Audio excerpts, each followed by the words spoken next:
Ndërron jetë nëna e kancelares gjermane Angela Merkel.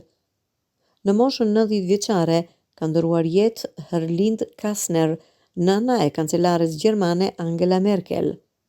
Sipas mediave të huaja, vdekja e nënës së kancelares gjermane u bë e ditur nga një prej zëdhënësve të qeverisë së Gjermanisë. Tutje u shtua se Herlind Kastner vdiq në fillim të muajit, por që lajmi u bë i ditur sot.